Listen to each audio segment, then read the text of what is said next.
ano guys, mang-harvest tayo ng lupo guys po. Kanamin namin din sa pagtubo.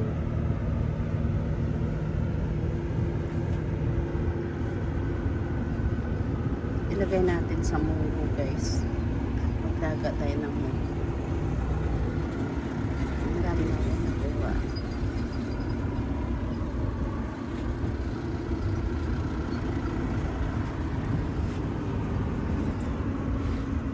Dito lang yan guys sa harap ng aking shop. Tapos ito ang aking lugar. Mainit lang.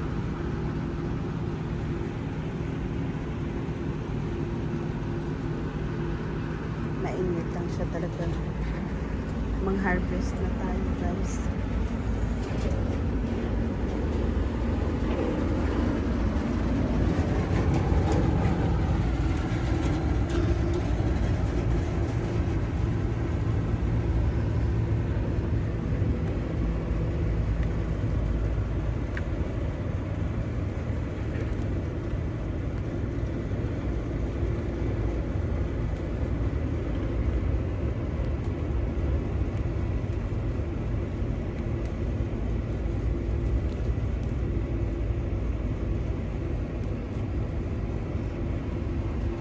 Lupo ang tawag nito sa amin guys. Hindi ko alam kung sa inyo kung anong tawag dito. Basta sa amin lupo.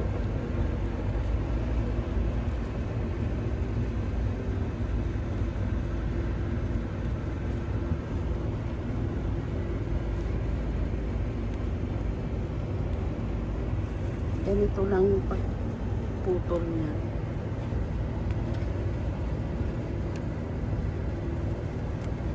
Maganda ang tubo nito kasi nasa ano ba siya, yung tubig ko nga nila na dinidelay galing ng aircon, kaya maano siya mataba ba. Maganda daw kasi yung tubig sa aircon i-delay kasi maano siya, malamig.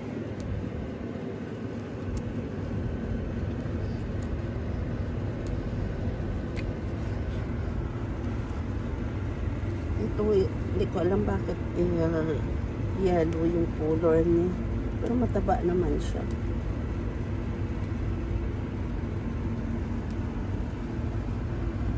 Masarap to sa isda, guys.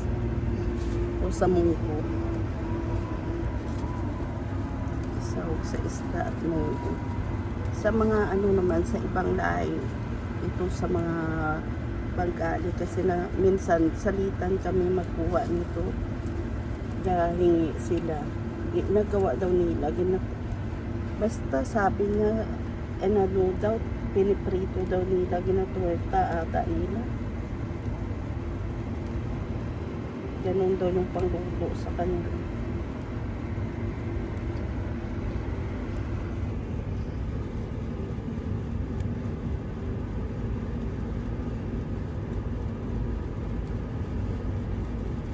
Baguhin ko na naman ito pag magtaglamig na. Dahan-dahan naman nagkalamig, hindi naman na masyadong mainit sa ngayon.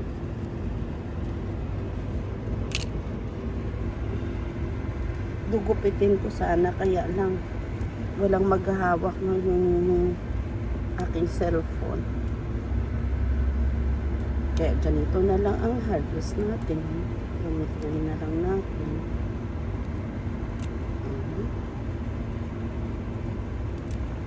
Hayaan mo na mag-itim yung kuko.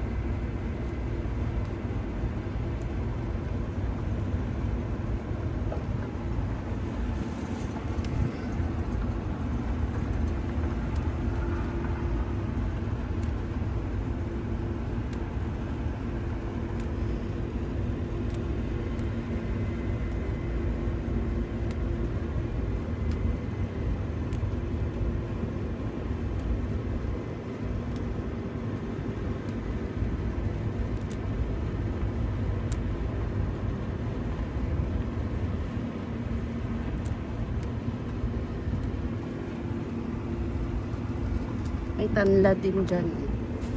Ito tanlad ito.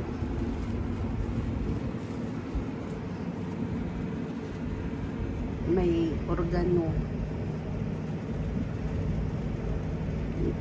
Marami akong tanim dito guys kasi dito hindi ninanakaw kasi may kamera siya.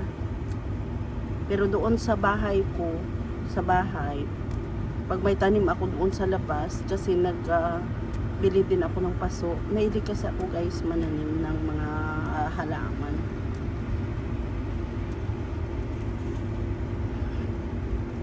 Pag magtanim ako doon, minsan pati paso dinadala. Magugulat ka na lang pag gising mo, wala na yung tanim mo, pati paso. Kaya dito ako guys nagtanim kasi dito kasi takot ang tao kasi may kamera siya. Tataba.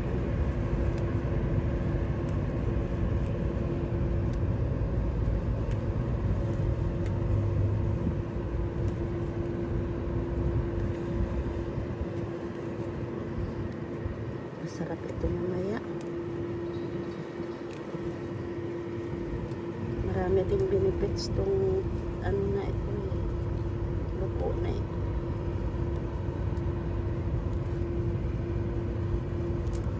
Nakasikip na sila kasi marami na.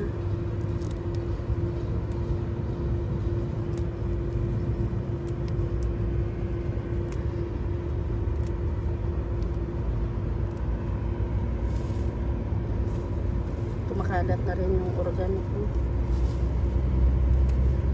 May kamuti. Hindi ka nalalayo. Dito ka na magkuha. Yung ano lang, yung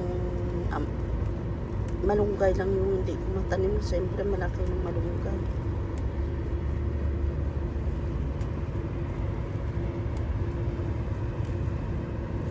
Hindi ka pwede dito guys magtanim na kahit saan ka dyan magtanim-tanim. Hindi pwede kasi nililinis din ng baladiya. Sayang din. Dami kong kalaban sa taniman.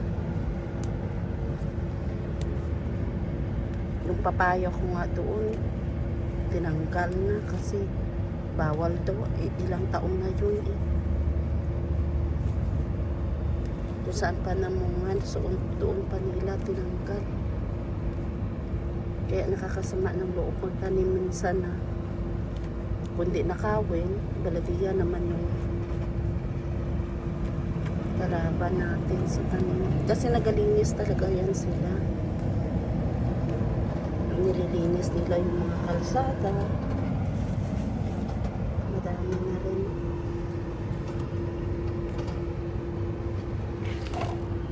Pero at least maganda dito kasi nililinis. Lahat malinis.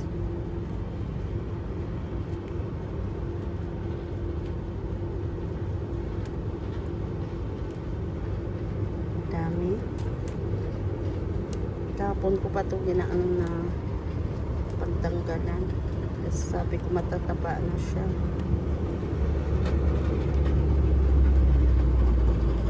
Kaya minsan hindi ko makuha kasi sobrang init, di kaya. Pero ngayon di masyado.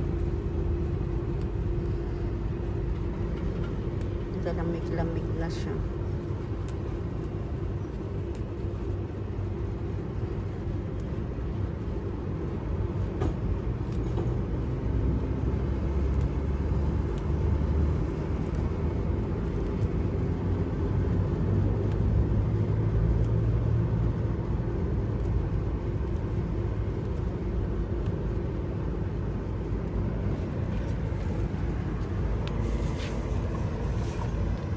Taba.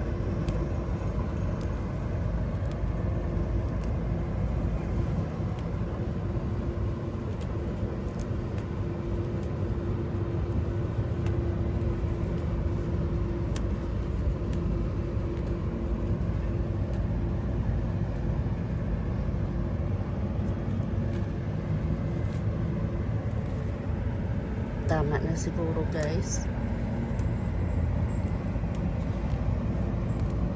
Kasi marami na siya. Sa sunod na araw naman yung iba.